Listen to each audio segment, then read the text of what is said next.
One of the coolest aspects of Agile and Scrum is that we share our work to everybody that's interested every few weeks. It's like the adult version of show and tell. The team gets to show off the amazing work to the people that asked us to do it, and we get to instantly understand if they're happy with the results or if they think we entirely missed the mark. And the product owner is at the center of this entire conversation. Welcome to this week's edition of Fear of Becoming Obsolete, where we blend career advice, pop culture, and business agility. I'm Tom Auld, your friendly neighborhood product owner. Over the last 2 weeks, we've broken down the key items that a product owner needs to do during a sprint. We've covered non-event days and prioritization days. Today, we're shining the spotlight on the grand finale, the sprint review. Curious about how a product owner can make this the most impactful event, gathering crucial feedback for crafting the best possible product? Then you're in the right place. And guess what? Alongside our video series, we've prepared a game-changing PDF checklist, the Product Owner Daily Sprint Checklist. Want your hands on this gold mine? Send me an email at tom@aldllc and it's yours for the asking. So grab your coffee, tea, or your favorite adult beverage, and let's dive into the real-life show and tell event of Sprint Review so we can all stay relevant at work.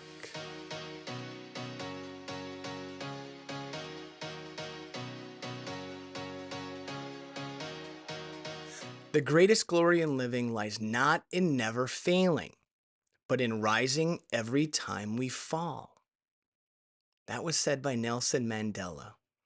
Nelson Mandela's wisdom reminds us that setbacks are a natural part of any journey, and it's our resilience in the face of these challenges that truly defines us. In my opinion, this concept lies at the very heart of the Agile mindset and the Scrum framework, especially when we consider today's topic, the sprint review. Think back to the old days when we spend months gathering requirements, months more building a solution, months more testing it, only to realize the end product doesn't quite meet our needs anymore.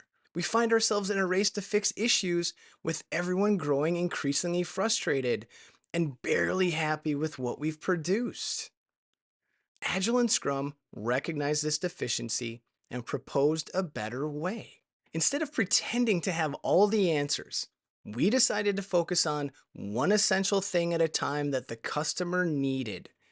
We build it quickly, and most importantly, we show it to the customer or to you or to the stakeholders early and often.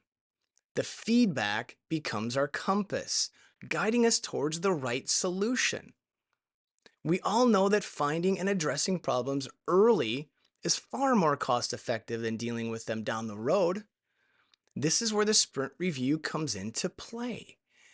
The sprint review is the ultimate inspect and adapt event.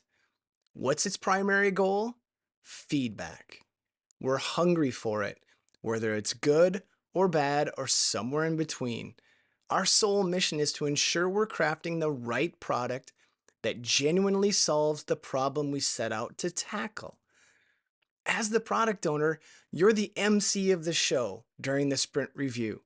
You've got a critical role in making this a success. So here are the top 5 activities that can help you ensure a fantastic sprint review. Number 1, set the stage. Organize the event, be the maestro of the show, invite the right stakeholders, ensure all key players are present. If you need to, reach out personally to individuals that you need in that room to provide invaluable, direct feedback.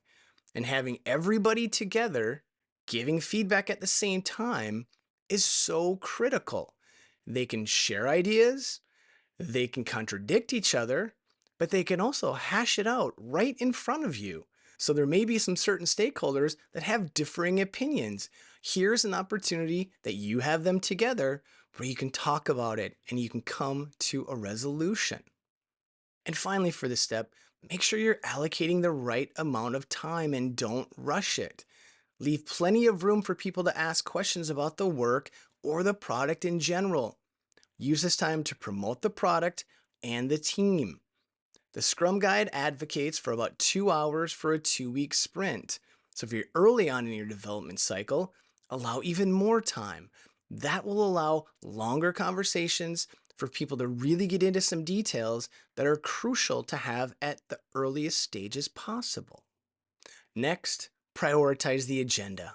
Structure your agenda with the most crucial topics leading the way, and pre-publish this agenda to build up the excitement. People want to be part of an event where cool stuff is being shared. This way, people who can only make the first part can see the most important work the team has done before they have to head off to something different.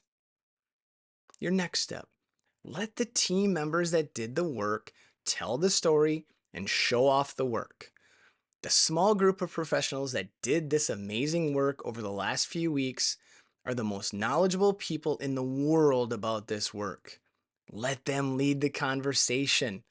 This way, there's no translation needed. The people that did the work are having a direct conversation with the people that want to use the work. I've seen this produce amazing results, and it gets everybody on the same page. People can have questions and back and forth right there live for the people that are doing the work and the people that need the work done. It's a live conversation, so embrace it. Next, if you can, allow the customer or stakeholder to actually use the product live. Yes, I mean live, as in front of everybody. Let the person use the product and see how they react. Let me give you an example of how powerful this can be. At a giant electronics retailer, we had to launch the first ever website. This was all new to us to build a website from scratch. When we started to build it, we were using techniques from our experiences at other websites. We were comfortable with buying things online. We were early adopters. But early on, our vice president pointed this out to us. He gave us the challenge of building a website that his 67-year-old mother could use. So at our next sprint review, guess who we invited? Grandma Barb. Grandma Barb was our most valuable guest. We set her up in the middle of the room with a laptop, a credit card, and a photo of the product we wanted her to find, put in the cart, and purchase it in 5 minutes or less. Then we backed away, set the timer, and crossed our fingers. She would talk us through what she was doing while she was trying to do it. We told her we're not allowed to help her. Just tell us what you're trying to do and where you're getting frustrated. And we recorded this all so we'd have the chance to go back and keep watching it time and time again during the next sprint so we could continue to learn from it. The first 3 sprint reviews, Grandma Barb was not able to get the product purchased, but she did get good at finding the product and getting it into the cart. Her experiences reshaped our understanding of how people use the website. We tried things we would have never thought of until we actually saw a customer struggle. By sprint 6, Grandma Barb was putting in multiple products into the cart and checking out within 5 minutes easily. Getting this feedback during the first 3 months of starting work was more valuable than you could possibly imagine. She probably saved us 18 months of development, which equates to tens of millions of dollars, and helped this website become an industry standard that created retail e-commerce and how it looks and acts today. And when the board of directors wanted a report on how things were progressing, we showed them a video of Grandma Barb. They were blown away and easily voted to increase our funding at a time when they weren't sure if e-commerce was a strategy they wanted to invest in. If you ever get this chance, you must give this a try. The amount of direct and immediate feedback you get will astound you. Plus, this makes this meeting a must-attend event. It will become the meeting people want to go to. In other places that we've done this, we've got people trying to lobby to be the one to do the live test. It's been an amazing experiment every time. And lastly, you must create the environment for openness and honesty. A quiet sprint review scares me more than anything else. Being in the Midwest, we like to be polite, But polite does not help us learn if the product is meeting the need or not. As the product owner, you must get people to engage and feel safe. Make sure it's okay to share honest opinions. You're giving feedback on the product itself, not the people that built it. And here's where the Scrum Master can help too. We talk with the team before the sprint review that no feedback is personal. Let's hear them out. Ask questions about their opinion when we need it, without being defensive. We all want the same thing here, a great product. Some ideas I like to promote is that people can give feedback in multiple ways. They can share it verbally, or they can leave an anonymous note in a shared workspace. We try to educate the feedback providers that if you can give it to us face to face, we can have a conversation and maybe ask questions to get to even better clarity if we need to. It's hard for us to ask questions of an anonymous email, so it's harder for us to act and respond. Practice it a few ways with your team and find out what is best. So there you have it. These are the top 5 things a product owner does on sprint review day to get the direct feedback and turn that feedback into tangible results. Obviously, there are many, many other things a product owner needs to do during each and every sprint to be successful.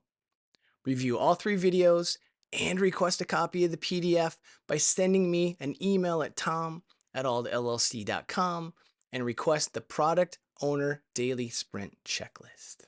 Next week, we're going to deep dive into the biggest trend I'm seeing all over the industry, and it's the misunderstanding of how to go from the adoption phase of a business agility transformation or initiative to a fully realized, scaled approach.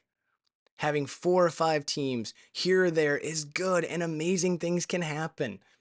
But to go to 40 or 50 teams working across the organization is completely different.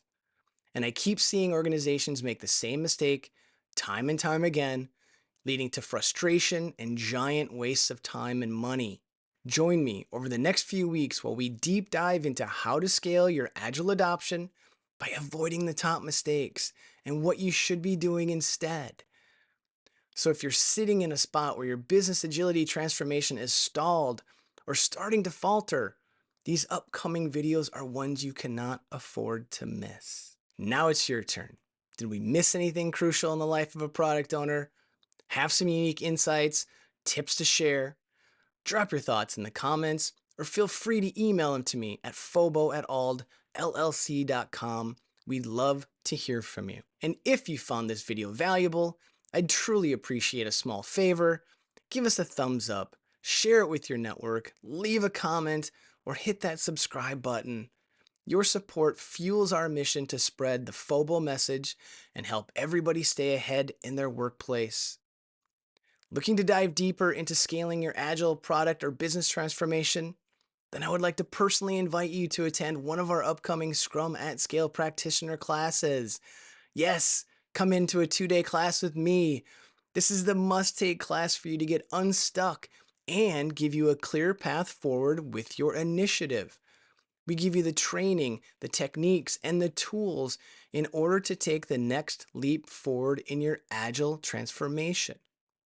And as my thank you for watching this video, I'd like to offer you the promo code YouTube250 to snag a cool $250 off any remaining seat. But hurry, seats are filling up fast. That's a wrap for this week. I'm Tom Ald, your friendly neighborhood product owner signing off, wishing you a week filled with value and success. Take care.